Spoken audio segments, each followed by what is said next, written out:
Dalam nama Bapa dan Putra dan Roh Kudus. Amin. Semoga Tuhan beserta kita sekarang dan selama-lamanya. Allah Bapa dalam surga, Amin. kami mohon semoga Engkau hadir di tengah-tengah kami dalam acara doa bersama pada siang hari ini. Kami mohon rahmatilah kami dengan berkat-berkat-Mu. Semoga kami semakin mengenal Engkau lebih dekat lagi dan semakin mencintai Engkau. Banyak kali kami juga meragukan Engkau dalam hari-hari kehidupan kami. Tapi kami percaya bahwa Engkau senantiasa menyadarkan kami untuk kembali kepadamu. Demi Kristus Tuhan dan pengantara kami. Amin. Amin.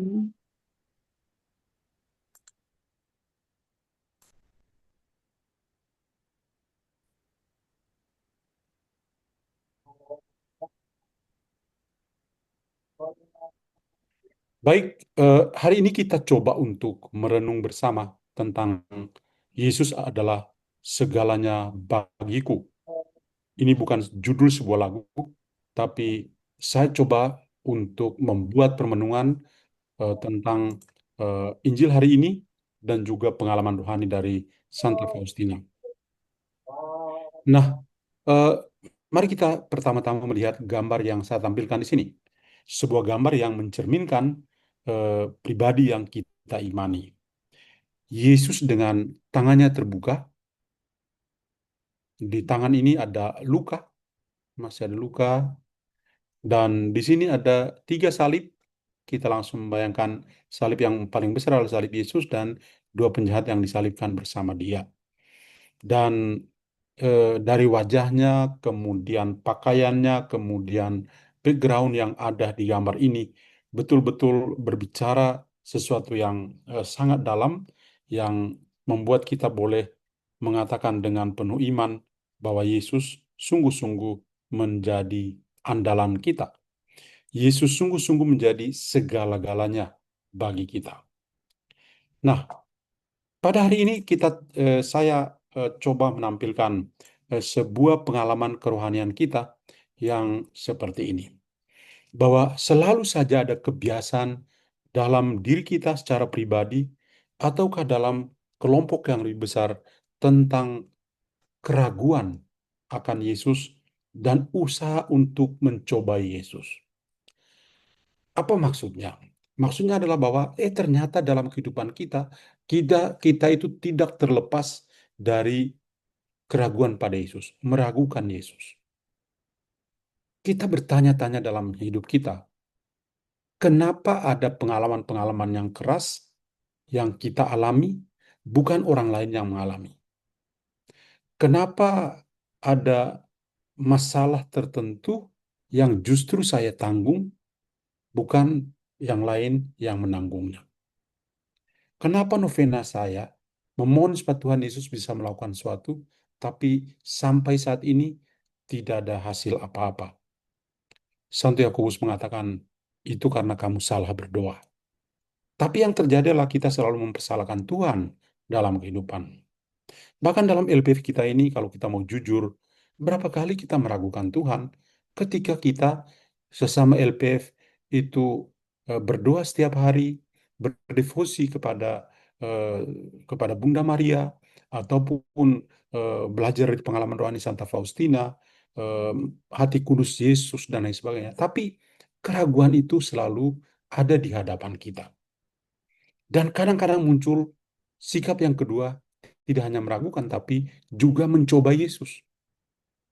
Kita mencoba Yesus. Yesus, kalau engkau sungguh ada, coba lakukan ini dong. Seperti itu. Jadi, di satu pihak ada keraguan yang mendalam, di lain pihak ada usaha untuk mencoba Yesus, meskipun selalu kita eh, usahakan supaya perjalanan berjalan bersama Tuhan itu selalu ada. Itu yang selalu terjadi dalam kehidupan kita. Maka apa yang kita dengar dari bacaan Injil hari ini adalah bahwa Yesus sedang berbicara kepada orang banyak. Orang banyak ini saya maknai dengan Anda dan saya.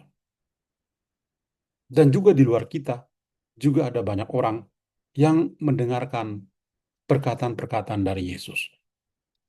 Tapi bahwa Yesus berbicara kepada orang banyak, lebih khusus kepada kita dalam LPF ini, bahwa semua aktivitas yang kita jalani itu untuk kemuliaan nama Tuhan.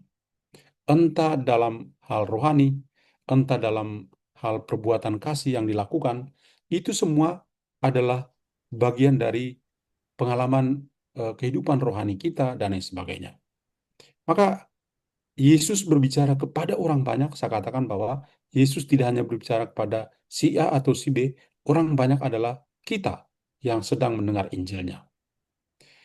Kenapa Yesus berbicara kepada orang banyak itu? Karena dia tahu bahwa di antara mereka itu mereka memiliki keraguan.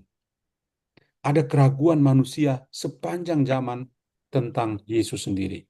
Bukan hanya zaman para rasul, tapi bahkan saat ini orang masih meragukan Yesus. Orang-orang yang melihat Yesus secara langsung membuat tanda-tanda, ternyata masih juga meragukan Yesus.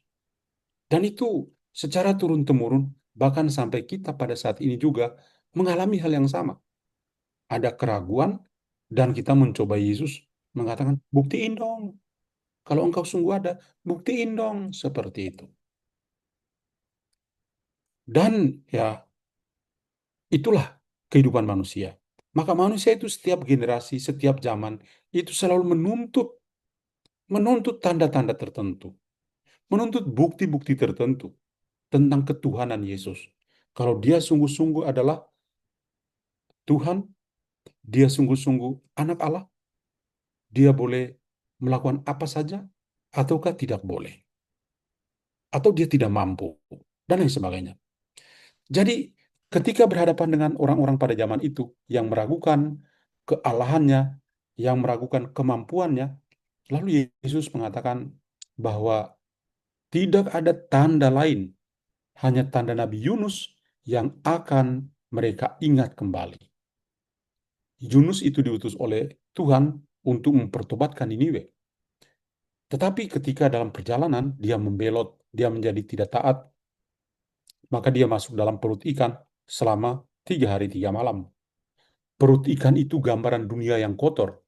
Ketika orang melawan Tuhan, mereka akan masuk dalam perut ikan, dalam tanda petik, dalam arti kekotoran, kenajisan, kebobrokan, yang jelek-jelek, bau, ya usus itu ya. Kalau kita bayangkan manusia tampak lahirianya itu begitu, wah, tapi ususnya, itu serba tidak teratur, ya. Itu. Tapi Yunus itu ada di dalam perut ikan, mengalami yang namanya yang busuk, yang amis-amis itu dialami oleh Yunus. Dan pada akhirnya dia bisa keluar dari perut ikan itu. Dan pengalaman yang lebih dalam lagi adalah ketika dia akhirnya bertobat dan pergi dan menyerukan pertobatan kepada orang-orang Niniwe. Maka ketika dia menyerukan seruan tobat, orang-orang itu, raja mengatakan, mengumumkan secara resmi bahwa semua manusia, bahkan hewan dan tumbuhan, harus menunjukkan pertobatan mereka kepada Tuhan. Itu sebabnya orang-orang berdosa itu bisa bertobat karena ada pewartaan dari Nabi Yunus. Maka Yesus mengatakan, tanda yang akan saya buat, ya, itu seperti tanda Nabi Yunus itu. Dia dalam perut ikan, tapi dia juga yang menyerukan seruan tobat, dan orang-orang Niniwe itu bisa bertobat. Yunus itu dalam eh, perjalanan untuk mempertobatkan orang-orang di Niniwe itu luar biasa. Tapi Yesus akan mengatakan, ternyata yang lebih luar biasa adalah Yesus sendiri. Anak manusia lebih dari Yunus. Iya, dia tidak hanya di dalam perut ikan, dalam perut bumi, dan bangkit pada hari ketiga. Tapi dia juga punya kuasa untuk mempertobatkan manusia dari dosa dengan mengampuni dosa-dosa mereka. Yesus lebih dari Yunus karena Yesus juga tidak menghitung-hitung kesalahan manusia. Yunus sebagai manusia dia pasti hitung-hitung kesalahan. Tapi ternyata Yesus itu lebih dari itu. Karena itu dia menyerukan seruan tobat, dia mempertobatkan orang, mengampuni dosa-dosa manusia, dan dia juga tidak mengingat-ingat kesalahan manusia. Maka dia mengatakan, dan anak manusia itu lebih dari Yunus.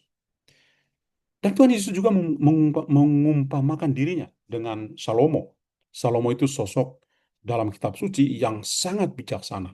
Ratu dari Sheba saja datang untuk bertanya dan mau tahu apakah benar-benar eh, Salomo itu adalah orang yang bijaksana. Dan setelah dia menyaksikan bahwa Salomo itu sungguh bijaksana, dia mengakui, luar biasa, ternyata Salomo memang bijaksana. Tapi Yesus mengatakan, yang ada di sini lebih dari Salomo. Kebijaksanaan Tuhan itu jauh melebihi segala-galanya. Kebijaksanaan manusia itu terlalu kecil. Kebijaksanaan Tuhan itu melebihi segala-galanya. Maka kita lihat di sini bahwa keraguan itu pasti ada. Pandanglah wajah orang ini. Dan penuh dengan tanda tanya. Dan ini sampai coret-coretan begini ya, sampai ini. Ini adalah gambaran kepala kita yang penuh dengan keraguan. Gambaran kepala kita yang, waduh, Tuhan saja kita ragukan. Apalagi manusia yang kelihatan lebih meragukan lagi. Itu. Nah, Tuhan Yesus itu lebih dari segalanya. Tuhan Yesus lebih dari segalanya karena tadi saya sudah katakan bahwa anak manusia itu akan menjadi tanda yang menyelamatkan. Dia mengampuni dosa manusia. Dia wafat dan bangkit untuk menyelamatkan manusia. Dan dia punya kuasa seperti yang dia tunjukkan sebagai gembala yang baik, gembala yang memperhatikan domba-domba yang tersesat sekalipun dia cari sampai dapat. Itu sifat gembala baik dari Tuhan Yesus. Mungkin kita itu terlalu sulit, ya. Kita kalau satu ekor domba hilang, kita akan membiarkannya. Ya udahlah, ya. Masih ada domba yang lain. Tapi Tuhan Yesus, satu yang hilang, dia akan cari sampai dapat dan akan menjadi sukacita baginya. Maka Yesus adalah anak manusia yang menjadi tanda yang menyelamatkan. Dia datang ke dunia, rela wafat dan bangkit untuk keselamatan kita. Bahkan tidak berhenti di situ. Dia juga mengutus rohnya yang kudus untuk menyelamatkan kita. Yang kedua adalah Tuhan Yesus itu lebih dari segala-galanya karena dia itu lebih dari Yunus. Yunus itu tadi saya sudah katakan masuk dalam perut ikan, mengalami yang namanya bau, ya, amisnya minta ampun kan dalam perut ikan, apalagi ketemu usus-usus ikan. Oh, kita bisa membayangkan seperti itu, betapa kotornya ketika Yunus ada di sana. Tapi akhirnya Tuhan punya kuasa, bisa mengeluarkan Yunus dari kotoran itu. Kita pun mengalami seperti itu, bahwa kita juga mengalami kekotoran seperti yang dialami Yunus. Tentu berbeda dengan Yesus yang memang juga mengalami dinginnya perut bumi ketika dia dimakamkan di dalam eh, perut bumi ini. Tapi lebih dari itu adalah Yesus mempertobatkan manusia dengan kuasa, sabda, dan tindakannya. Bahkan pertobatan yang paling besar yang Yesus tunjukkan kepada manusia adalah dengan Paskahnya sendiri. Dia menderita, wafat, dan bangkit. Dan itu melebihi apa yang Yunus lakukan. Yesus juga lebih dari Salomo. Ukuran pikiran manusia itu sangat kecil.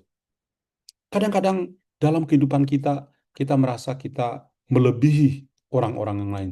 Tuhan pun kita lebih lebih hebat dari Tuhan.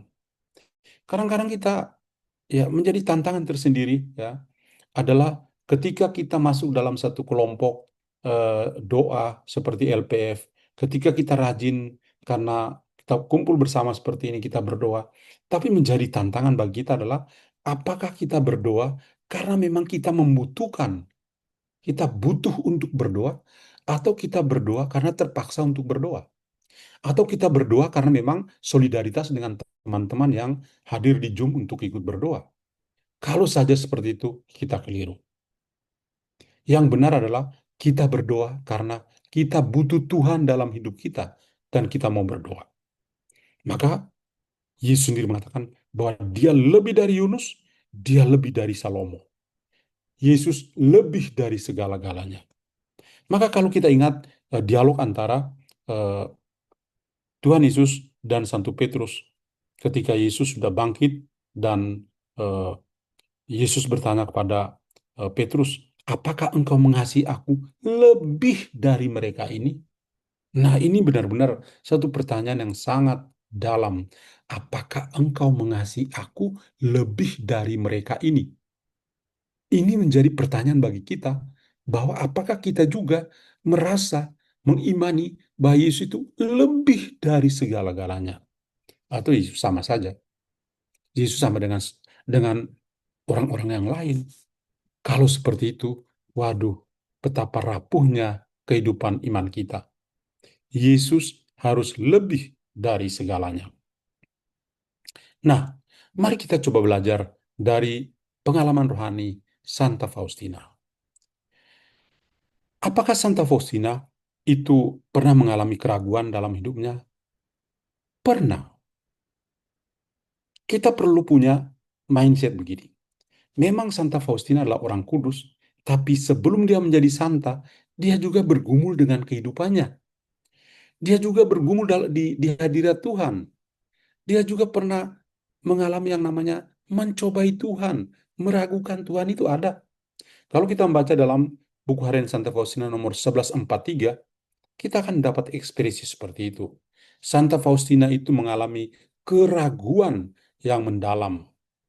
Dan ini digambarkan sebagai periode kegelapan spiritualnya, di mana ia merasa tidak lagi memiliki hubungan dengan Tuhan.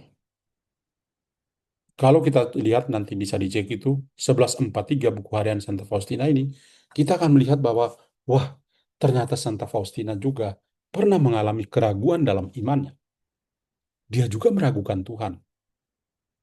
Tapi pelajaran yang kita ambil adalah Santa Faustina itu pernah meragukan Tuhan, tetapi dia itu akhirnya bisa berubah, bertransformasi, dan akhirnya boleh kita akui sampai saat ini menjadi Santa Faustina.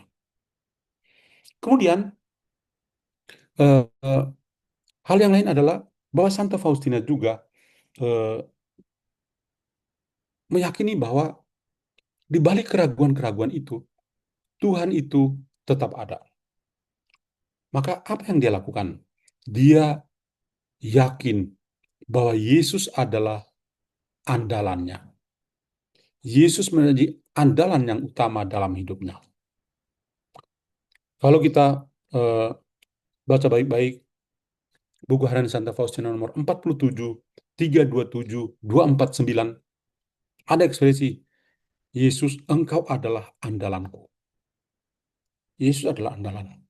Ungkapan ini, bahwa Yesus adalah andalan, ini muncul dalam konteks tema hidup hanya mengandalkan Allah.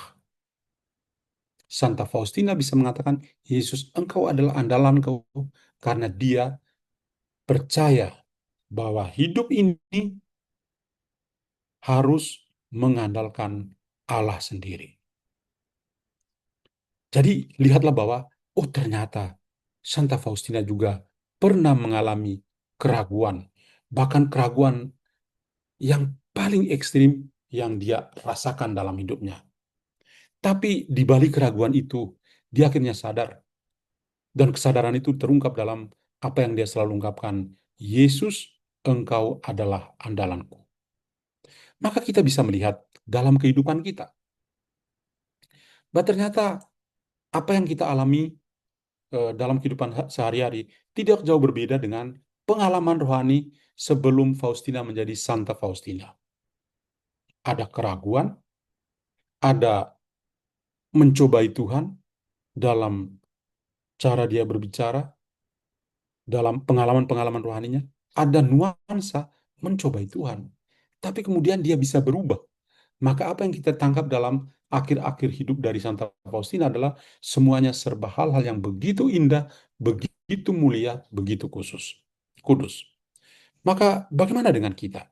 Hal yang pertama adalah kita perlu dengan tulus mengakui, meragukan Tuhan selalu ada di dalam hidup kita.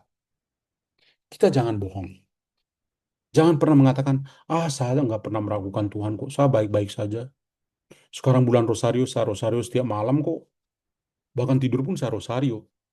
Seakan siara kemana-mana. Mau gua Maria mana yang masih kurang? Apakah kita hanya sebatas itu menghitung-hitung apa yang kita sudah lakukan? Memang menghitung-hitung itu tidak dosa. Tapi menjadi pertanyaan yang lebih dalam adalah, apakah kita sungguh percaya kepada Tuhan? Ternyata ketika kita merenung tentang percaya kepada Tuhan, selalu ada kata keraguan. Meragukan Tuhan selalu ada di dalam hidup kita. Sekecil apapun pengalaman itu, menunjukkan bahwa kita pernah meragukan Tuhan. Ketika kita berdoa, sadar atau tidak sadar, kadang-kadang Tuhan, hadirlah dan berikanlah. Dan kita menuntut. Kenapa kita harus menuntut Tuhan? Tuhan itu Maha Pengasih dan Penyayang. Yang kita perlu lakukan adalah kita syukuri segala hal yang kita alami. Itu. Dan kalau misalnya kita eh, berlaku seperti itu, eh, meragukan Tuhan, dan lain sebagainya, betapa rapuhnya kehidupan kita. Maka apa yang harus kita lakukan? Yang pertama adalah kita perlu mengakui, meragukan Tuhan selalu ada di dalam hidup kita. Saya katakan tadi, kita jangan pernah berbohong bahwa kita tidak pernah meragukan Tuhan. Kalau kita boleh hitung dan jujur setiap hari, kita pasti meragukan Tuhan lebih dari satu kali. Apalagi di masa-masa kini, ya, dengan berbagai persoalan hidup, itu pasti selalu ada. Yang kedua, tragedi terbesar adalah ketika orang itu merasa bahwa dirinya itu tidak berdosa. Ini orang-orang LPF ini rajin mengaku dosa atau tidak? Atau hanya pergi mengaku dosa pada hari Natal dan Paskah? Orang LPF napas. Aduh, jangan begitu dong. Loving Prayer Family itu harus mendorong setiap pribadi untuk rajin mengaku dosa. Santa Teresa dari Avila itu mengaku dosa di hadapan kepada Tuhan di hadapan Santo Yohanes dari Salib. Setiap hari dia mengaku dosa. Kita tunggu 6 bulan baru pergi mengaku dosa. Ketika kita sadar bahwa kita orang berdosa, kita akan pergi mengaku dosa. Dan Santo Yohanes Paulus kedua ketika dia masih menjadi paus, dia mengatakan tragedi yang paling besar adalah ketika orang itu merasa bahwa dirinya tidak berdosa. Dia tidak berdosa. Atau mungkin ketika kita memang kita meragukan Tuhan, kita mau pergi mengaku dosa, tapi maunya mengaku dosa ke pastor yang sudah tua, pikun, biar dia nggak dengar. Salah. Pengakuan dosa kita yang paling baik adalah kita mengaku dosa pada pastor yang sungguh mengenal kita. Yang dia tahu kita. Tidak hanya tahu nama, tapi dia tahu keluarga kita. Dan dari situ ketika penitensi yang diberikan, itu sungguh-sungguh menyentuh. Touch our heart. Ya. Kalau eh, kita mengaku dosa pada seorang pastor yang kita tidak kenal, ya udah, setelah selesai ya selesai. Tapi kalau dia mengenal kita secara pribadi, dia akan mengarahkan kita supaya kita sungguh-sungguh keluar dari tragedi yang terbesar ini, yang bisa membawa kita pada keraguan atau sikap untuk mencobai Tuhan. Dan yang terakhir adalah kita seharusnya mengandalkan Tuhan, sebab terlepas dari Yesus, itu kita tidak dapat berbuat apa-apa. Yohanes 15 ayat 5. Yesus engkau adalah andalanku. Dan saya mengatakan di sini, kita seharusnya mengandalkan Tuhan. Terlepas dari Tuhan itu kita tidak bisa berbuat apa-apa. Maka dia harus menjadi andalan kita. Apapun situasinya, betapa besar pergumulan dalam kehidupan kita, percayalah, kalau kita sungguh mengandalkan Tuhan, maka segalanya akan baik adanya. Maka lihatlah gambar yang terakhir yang saya tampilkan di sini. Betapa Santa Faustina itu mengajarkan kita. Dia bukan lagi mengandalkan dirinya sendiri, tapi lihatlah posisi kedua tangannya ini. Kedua tangannya dan posisi tubuhnya begitu terbuka kepada Yesus, kerahiman ilahi, dan Yesus tersalib yang kita saksikan di sini. Betapa indahnya dan betapa Tuhan pasti juga bisa membantu kita untuk menjadi dekat, menjadi akrab bersatu dengannya. Amin. Bapa dalam surga, kami bersyukur padamu, Engkau hari ini menyadarkan kami semua betapa yang namanya meragukan Engkau, mencobai Engkau, itu menjadi sebuah tragedi tersendiri dalam kehidupan kami. Bantulah kami, semoga kami boleh berubah menjadi baru. Bantulah kami untuk keluar dari keraguan-keraguan kami, dari sikap selalu mencobai Engkau sebagai Tuhan. Dan semoga kami menjadi baru dan berubah seperti yang dialami oleh Santa Faustina, yang berubah dari Faustina menjadi Santa Faustina. Dari hidup kita, kami yang biasa-biasa, menjadi orang yang luar biasa, karena kami ada dalam tangan-Mu. Terima kasih Tuhan, namamu kami puji, kini dan sepanjang masa. Amin. Tuhan bersamamu, dan dan bersama rohmu. semoga Yang Maha Kuasa memberkati kita semua, Bapa dan Putra dan Roh Kudus. Amin. Terima kasih, Pak.